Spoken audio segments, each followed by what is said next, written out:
The Abraham Accord, it's a way that we want a path for the whole region.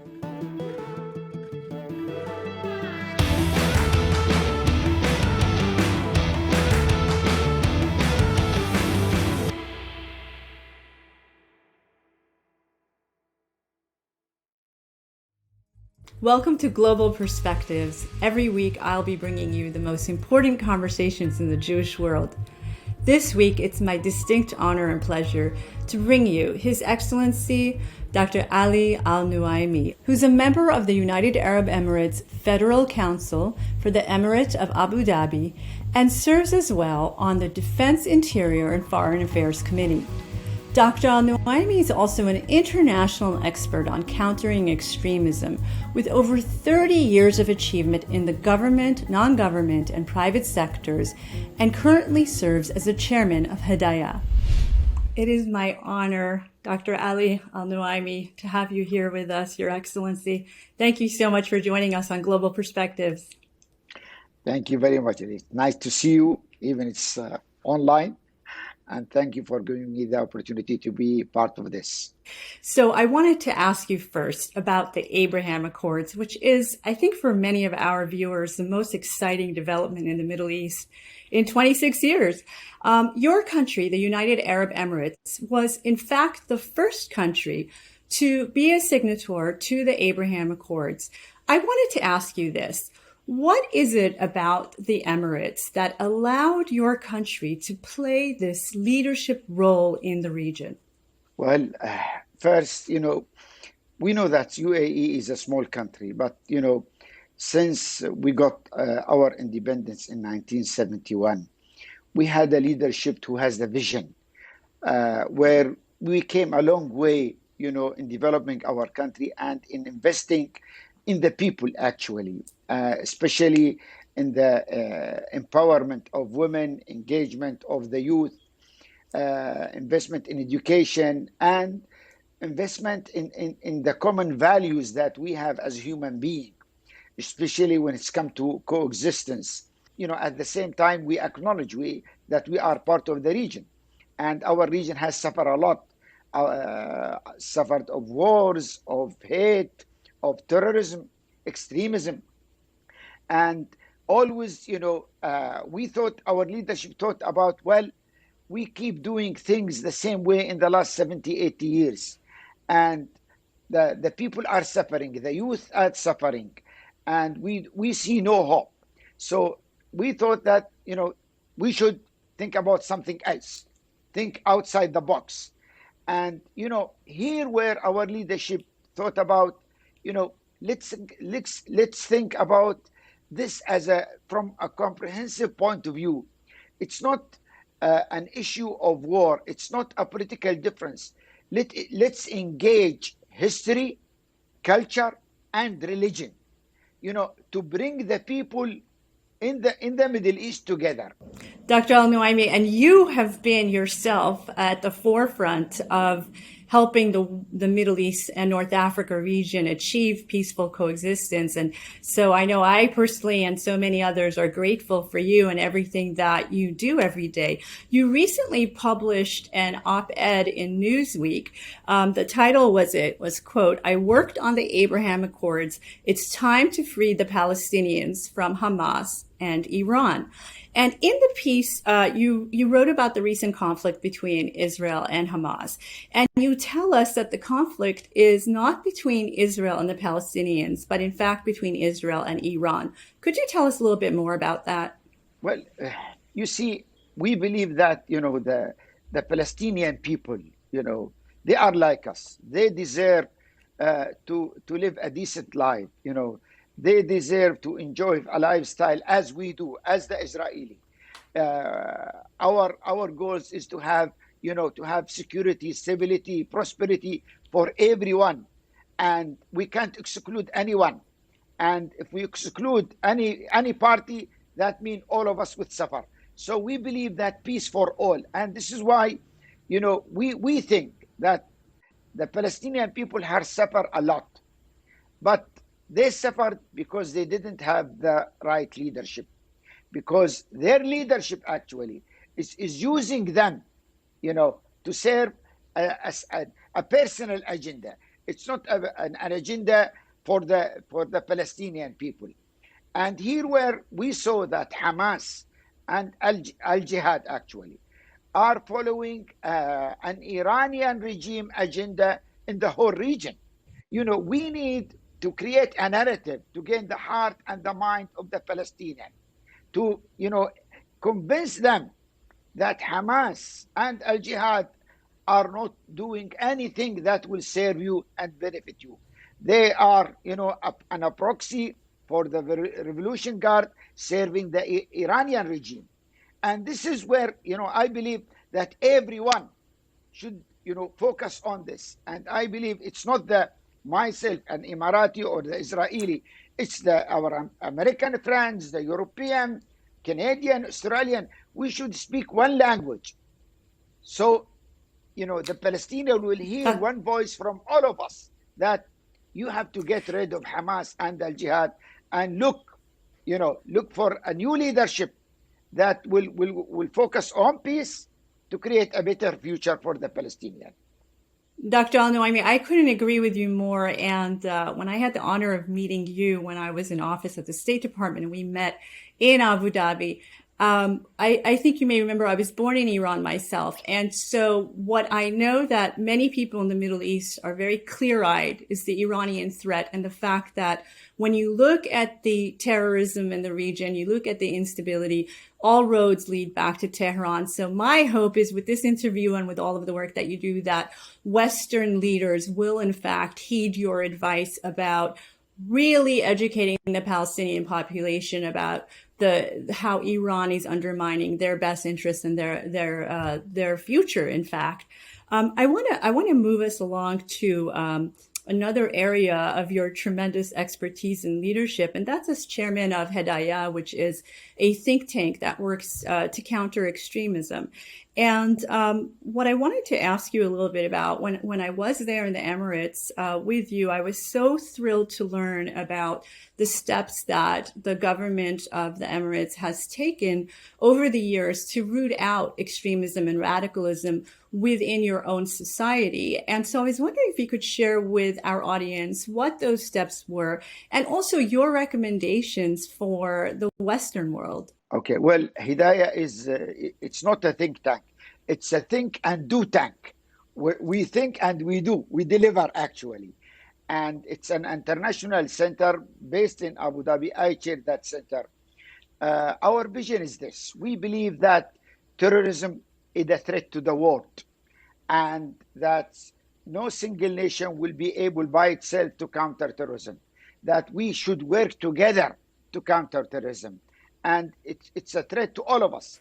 This is why we believe that we should put our political differences aside when it comes to countering terrorism. And we believe that we won't be able to counter terrorism unless we go to the root, where we counter extremism and hate. And this is where, we believe that we should develop a strategy based on prevention and holistic. And when I say holistic, I mean engaging all the stakeholders within the society, the educational sector, religious leaders, community leaders, public figures, NGO, legislators, everyone, to what? To create a better outcomes through the educational system and other platforms, where everyone will believe in coexistence, where everyone will believe in freedom of religion, where everyone will respect others. This is where we invested in the UAE. And, when I say prevention, we don't want until people get radicalized and then we develop programs to counter that. No, we invest in our educational system, so the new generation will raise believing in the value that we share as all human, where coexistence is a major component within, our mindset, our behavior, our values. Dr. Al Nuaimi, in the West, I think we've had that tradition for a long time, but we have a challenge right now, which is that we are seeing a lot of people in the United States and in Europe who cannot distinguish between your average Muslim woman and man and the radical Islamist forces. And so in the West, we're seeing this penetration by Muslim Brotherhood associated organizations and other radicalist forces. And again, I think it's a failure of the West to be able to distinguish between again, moderate Muslims, which is the vast majority of Muslims in the world, and this fringe radical group. And so I was wondering if you might have suggestions for the West in how they can do better on this issue. Well, last week I had Zoom with many European friends related to the national threat that they are facing in many European countries. And I mentioned this, unfortunately, the Muslim Brotherhood and these extremists, they played with the laws that they have. They use the laws related to freedom of speech. And actually, it's not a freedom of speech. What they are doing, they hijacking the heart and the mind of the Muslim in the West, and promoting within that culture, the Muslim community culture, a hate and extremism idea, where they are radicalizing the community at the end. And this is why I told some of our German friends and French, I told them, well, how come in some of your towns and city, the second language is German? In France, there is areas, even in Paris, the second language is French. It is because the failure of the integration of those new immigrants in the whole community. And when I say integration, that does not mean that they maintain their religion. No, but they have to follow the laws that in that country. If they want to live in that nation, they have to create a version of Islam in that nation that follow the regulation, the bylaws, the constitution of that nation. And this is where I think the failure that happened in the West. They thought that it's a freedom of religion, freedom of speech, let them come, with whatever they think. But actually, they came with a mentality that their root is in the Middle East, and they want to change the Western society to be as the community that they left. And unfortunately, because of the ideology of the Muslim Brotherhood to create the caliphate, they always preach in a way that there is Muslim and there is non-Muslim. And we are right and the other are non-believer. And this is where, they don't build the bridges of respect and trust, actually. No, they build gaps and they promote hate within the mindset of the Muslim towards the others. Dr. Al Nuaimi, again, when I hear you, I so much appreciate your moral clarity. And so I think it's really incumbent on the leaders in Europe, in the United States, to be seeking you out and seeking out millions of others like yourself who can really help guide the West on the issues that you mentioned on integration and really understanding the differences again between average Muslims and the radicals. I want to move back to your beautiful country, the United Arab Emirates. When I was there visiting in office, I had the great pleasure of going to Abu Dhabi, and right next to the Louvre Abu Dhabi, as you know, is this land that is going to be developed into the Abrahamic family house. And I think I got the right name, Abrahamic family house. And it's I've seen the architectural renderings. It's going to be stunning. Could you tell us a little bit about the genesis of that idea? I know that it predates the Abraham Accords. Yes, actually, we announced about the Abrahamic house family or family house during the Pope Francis visit to Abu Dhabi. During that visit, we announced that. And the idea actually, we wanted to send a message.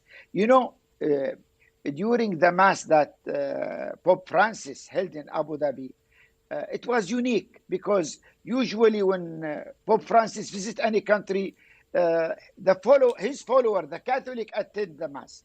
When he came to Abu Dhabi, actually, it was different.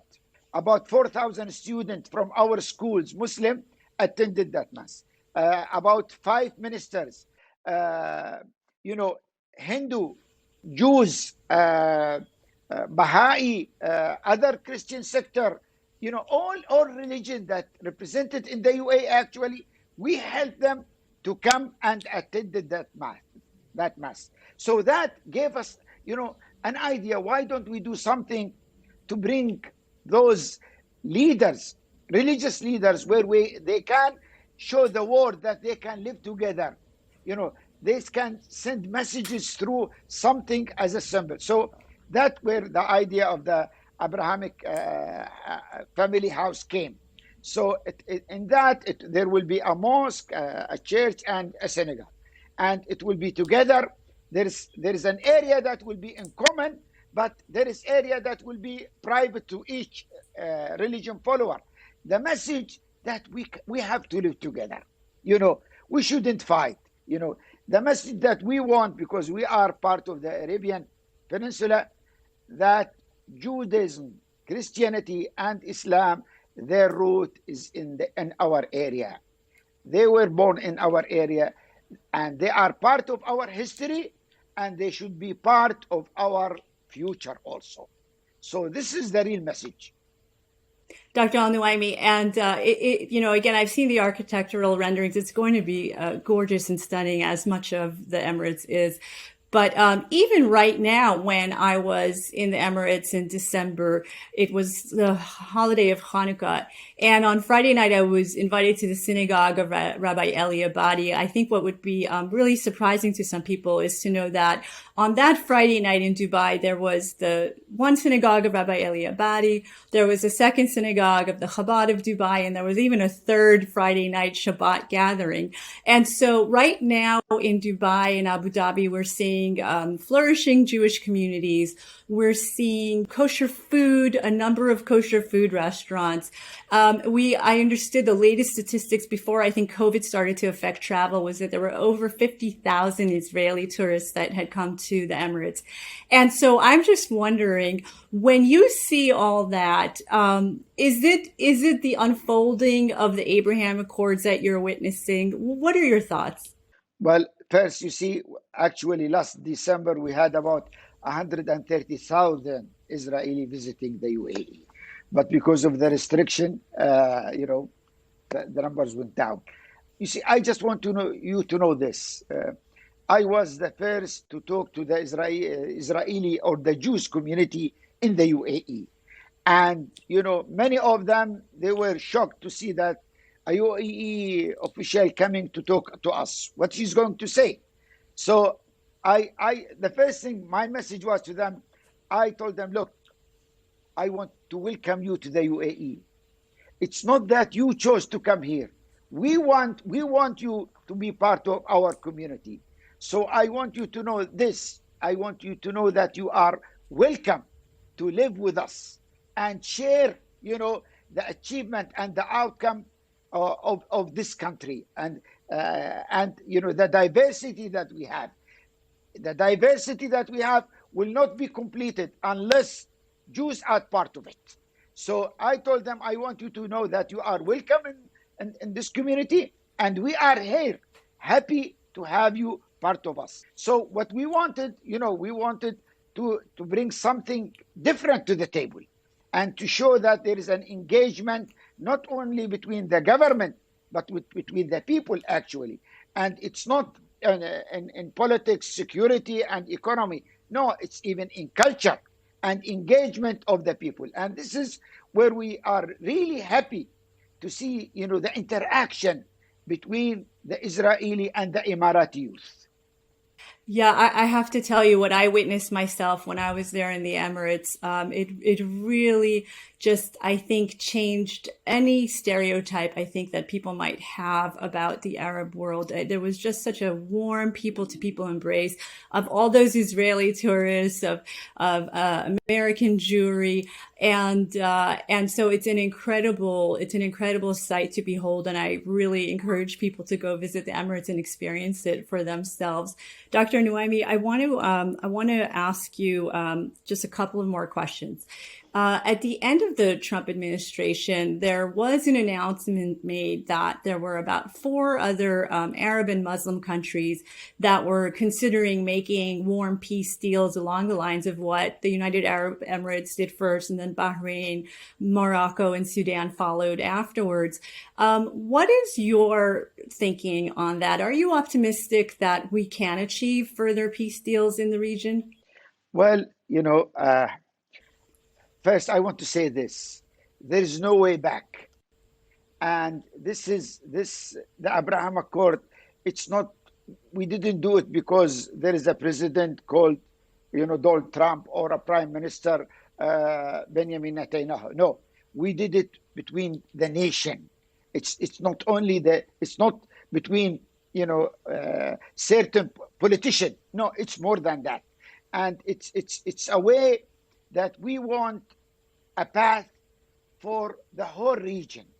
And this is why we are moving very fast in the engagement with the Israeli, to be a role model for the other countries, the Arab countries and Muslim countries, actually, to show the added value of making peace. Because in peace, we all would win. But in wars, there is no winner at the end. I think a lot of people are calling it the peace dividend. And undoubtedly, your leadership and the United Arab Emirates leadership will hopefully help get everyone there. And so, Dr. Al Nuaimi, this is my last question to you. Your vision for the Middle East. I think you spoke at the beginning of our interview about the hardships that the people in the region have gone through, and certainly it's a region where people are have gone through a lot of war, a lot of difficult times, and there are countries in the region that to this day are still suffering: Lebanon, Iraq, Syria. What is your vision for the Middle East, and how do you think we can get there? Well, you see, as I said, there is no way back. Those who are, who want to divide us, those who have, believe in an ideology that, of destroying the common things that we share as human beings, they sacrifice for what they believe in. I believe also we should, who believe in peace, who should be willing to sacrifice, and should work as for peace as a priority in our agenda wherever we go. And this is why, I urge always our friends, the American friends, the European, please, when you look at the Middle East now, consider the Abraham Accord as the gateway for talking with any officials, or funding any programs, or creating any initiatives. Make sure that the Abraham Accord component is there, or don't do it. Don't engage in it. This is the way that we'll be able to change the region. We won't be able to do it ourselves. We need the engagement of all those who believe in peace to work with us, actually, and to focus, actually, in creating a narrative that especially will gain the heart and the mind of the youth. His Excellency, Dr. Rashid Ali Al Nuaimi, it's really been our honor and pleasure to have you with us on Global Perspectives. I thank you so much, and I look forward to hopefully many more collaborations into the future. Thank you very much. I look forward to seeing you either in the state or in the UAE. While Dr. Ali Al Nuaimi is clearly an extraordinary human being, I think he represents millions of others in the Middle East and North Africa region who do not get their voices heard often enough. finally, what was so inspiring for me was hearing Dr. Al Nuaimi's vision for a Middle East of peace and prosperity. I hope you found that inspiring too, and I hope you'll join me for the next edition of Global Perspectives.